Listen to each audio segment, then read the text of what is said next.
అంటే ఈ సిద్ధి బుద్ధి వినాయకుల గురించి కూడా తెలుసుకోవాలని ఉంది గురువుగారు. ఎందుకంటే మరి గణపతికి పెళ్లి లేదు, గణపతి పెళ్లి ఉంది అంటే అందరికి పెళ్లి లేదు అని తెలుసు కదా. గణపతికి పెళ్లి ఉంది, కాకపోతే ఒక అవతారంలో మాత్రమే పెళ్లిగా కనిపిస్తది. గణపతికి కూడా పెళ్లి అవుతుంది. అంటే ఆ కథ ఏంటి అంటారు నిజంగా? ఎందుకంటే సిద్ధి బుద్ధి గణపతి విగ్రహాలను మనం గుళ్ళల్లో చూస్తూ ఉంటాము, పూజలు జరిపిస్తూ ఉంటాము, కానీ ఆయనకు పెళ్లి కాలేదు అనేది అంటారు. కానీ ఏంటి అసలు ఆ కథ ఏంటి తెలుసుకోవాలని? ఈ పెళ్లి కథ అయితే చాలా ఉంటుంది. ఇది అయితే మనకి మన కోసం ఒక అవతారంలో పెళ్లి చేసుకోవాల్సి వచ్చింది. ఓకే. అయితే ఒక అతను 365 విద్యలు వచ్చు వినాయక స్వామి వారికి. 365 విద్యలు వచ్చు. ఇప్పుడు మనకి జిన్నాతులని, తర్వాత యక్షిణి విద్యలు, బాగలముఖి, భానుమతి, ఇలాంటి విద్యలన్నీ కూడా అతనికి 365 విద్యలు వచ్చు. మన సాయిబాబా వారికి కూడా అన్ని విద్యలు వచ్చు. మన గురువులు అందరికీ కూడా ఇప్పుడు ఉన్నటువంటి గురువులు కాదండి, మనం దేవుళ్ళుగా పూజిస్తాం చూసారా ఆ గురువులు. ఇప్పుడు ఉన్న పీఠాపోతులు ఏదో జరిగితే మీడియా ముందుకు వచ్చి వీళ్ళు కాదు. మనకి పూర్వం ఇప్పుడు ఫోటోల్లో ఉన్నటువంటి గురువులు ఎవరైతే ఉన్నారో వారికి విగ్రహ రూపంలో పూజిస్తున్నాం కదా, వారికి ప్రతి ఒక్కరు కూడా 365 విద్యలు వచ్చు. 365 ఒక మనిషిని జీవన శైలి, నవగ్రహాలను కూడా మార్చగలిగినటువంటి విద్యలు వచ్చు వారికి. ఆ విద్యలు వచ్చు కాబట్టి కొన్ని విద్యలు భార్య ఉంటేనే చేయగలగాలి యజ్ఞాలు. ఇంకోటి కొన్ని విద్యలకి ఆ సంసార అనుభవం కూడా ఉండాలి. అందుకోసం అని చెప్పేసి పెళ్లి చేసుకుంటారు వినాయక స్వామి వారు. ముఖ్యమైనటువంటి కారణం ఇదే. ఇక మన కథల్లో వస్తే చాలా రకాలు చెప్తున్నారు, అవన్నీ మనకు అవసరం లేని విషయాలు. అది ఎవరికి బుద్ధి పుట్టినట్టు వారు చెప్తారు, అది మనకు అవసరం లేదు. ముఖ్యంగా వినాయక స్వామి వారి పెళ్లి చేసుకోవడానికి గల కారణం ఏంటి అంటే, ఒక సందర్భంలో వాళ్ళ నాన్నగారి మీద నింద పడుతుంది. ఓకే. ఎవరు? శివ భగవాన్ మీద. శివ భగవాన్ మీద నింద పడుతుంది. అది కూడా ఏంటంటే పార్వతీ దేవి ఏదో చేస్తుంది అని చెప్పేసి అని 10 మంది అనుకోవడం వలన, ఈ 10 మంది అనుకోవడం వలన శివ భగవాన్ మీద నింద పడుతుంది. నువ్వు దేనికి చేయలేవు, ఏం చేయలేవు, అంతా కూడా రూపం నువ్వు పంచభూతాల నుంచి సృష్టిస్తావు కానీ నీవు ఏం చేయలేవు అని చెప్పేసి అని అందరు అనుకుంటా ఉంటే, ఆ అనుకునే సందర్భంలో నేను ఆ నిజాన్ని నిర్భయం చేయడానికి వినాయక స్వామి వారికి నిజం కావాలంటే ఆ విద్య నేర్చుకోవాలి. అంటే కాలాన్ని వెనక్కి తీసుకొచ్చేది. ఈ కాలాన్ని వెనక్కి తీసుకొచ్చే విద్య ఒక వినాయకుడికి మాత్రమే ఉంటుంది. జరిగిపోయిన కాలాన్ని వెనక్కి తీసుకురాగలుగుతాడు. ఆ విద్య ఒక వినాయక స్వామి వారికి మాత్రమే ఉంది. ఆ విద్య కోసము అతనికి సంసారం అనేది ఉండాలి. సంసారం అనేది ఈ రోజుల్లో ఎఫ్ఐఆర్స్ పెట్టుకునే రకంగా కాదు. బాధ్యతగా 5 రోజులు చేసుకునేటువంటి పెళ్లి, సాంప్రదాయబద్ధంగా చేసుకునేటువంటి పెళ్లి, ఒక కన్య పిల్లని తీసుకొచ్చుకుని పెళ్లి చేయాలి. అది ఒక భార్య భర్తలకే పుట్టాలి. అట్లా పుట్టినటువంటి ఒక కన్యత్వం జరిగిన పిల్లని పెళ్లి చేసుకోవాలి. ఆ చేసుకుని సంసార పక్షం 11 రోజులు అయిన తర్వాత ఆ విద్య నేర్చుకోవాలి. ఆ విద్య నేర్చుకోవడానికి కూడా 360 రోజులు పట్టింది. అప్పుడు కాలాన్ని వెనక్కి తీసి వాళ్ళ నాన్నగారు ఏంటి, వాళ్ళ అమ్మగారు ఏంటి, ఆ పవిత్రం ఏంటి అని తెలుసుకోవడానికి వాళ్ళ నాన్నగారు అమ్మగారి కోసం ఆ ఒక పెళ్లి చేసుకునేదానికి ఉంటుంది. మరి మీరు చెప్పారు బానే ఉంది, మరి పెళ్లి చేసుకున్నారు అని ఖచ్చితంగా చెప్తున్నారు. మరి ఎక్కడ కూడా గణపతి పక్కన తన భార్య ఉంటుందండి. కొన్ని ఆలయాలు ఉన్నాయి, కొన్ని మన తమిళనాడు ఏరియాలో అయితే ఉన్నాయి ఆలయాలు అయితే. కాకపోతే వాటికి ఎక్కువగా పూజలు చేయరు. దానికి ఏంటంటే వినాయక స్వామి వారు మా అందరికీ ప్రమాణం చేశారు, బ్రహ్మచారిగానే ఉంటానంటేనే, దేవుళ్ళతో అందరూ కూడా బ్రహ్మచారిగా ఉంటానంటేనే నేను ఆయనకి పదవి ఇచ్చాను, మొదటగా పూజించాలని పదవి ఇచ్చాను. ఆ పదవి ఇచ్చాను కదా, పెళ్లి చేసుకున్నారా, ఆ అర్హత అతనికి లేదు అని చెప్పేసి అప్పుడు కుమారస్వామిని తీసుకొస్తారు. వాళ్ళ తమ్ముడు అయినటువంటి కుమారస్వామిని తీసుకొచ్చి ఆ పదవిని ఆయనకి ఇస్తారు. అందుకనే తమిళనాడు ఏరియాలో కుమారస్వామిని ఎక్కువగా పూజిస్తారు. ఆ పదవి మళ్ళీ వాళ్ళకి అంటే జీవితకాలం, అంటే ప్రపంచం భూమి ఆకాశం ఎంతవరకు ఉన్నాయో వాళ్ళ పదవులు అలా ఉంటాయి. అంతవరకు కూడా పాలించాల్సినటువంటి పదవి, ఆ రాజు పదవి అనేది వినాయక స్వామి వారికి ఇచ్చిన తర్వాత పెళ్లి చేసుకున్నాడు అనే ఒక నినాదంతో ఆ పదవి తీసుకొచ్చి కుమారస్వామికి ఇస్తారు. అక్కడే ఆ కుమారస్వామి, సుబ్రహ్మణ్య స్వామి, కార్తికేయ ఇవన్నీ పేర్లు పెట్టుకొని రాజ్యాన్ని పాలించేసి, ఆ కార్తికేయ అనే అతనేమో కొంతమంది అప్పట్లో రాక్షసతత్వం చేసే ఉన్నారు. ఇక అది వేరే కథ వెళ్తుంది ఇది.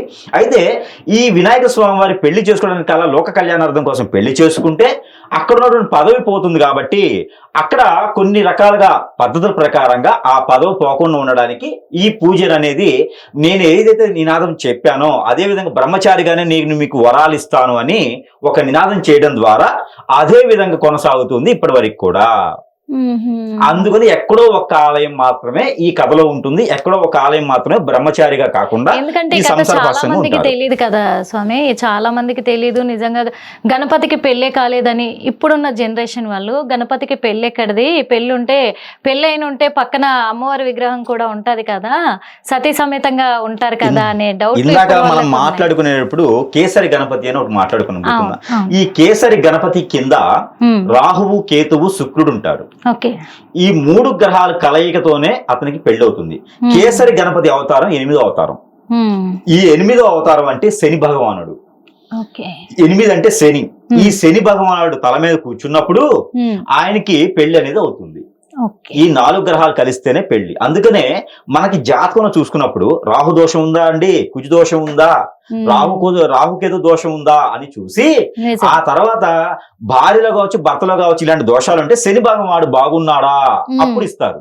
ఎందుకంటే మరి చాలా మందికి చాలా విధాలుగా డౌట్లు ఉండే, ఇవన్నీ కూడా గణపతికి పెళ్లి ఎక్కడైంది, అవ్వలేదు, అయితే పక్కనే ఉంటారు. గణపతికి పెళ్లి ఇంకోటి, గణపతికి పెళ్లి ఎక్కడైంది అంటే స్వర్గలోకంలో అవుతుంది.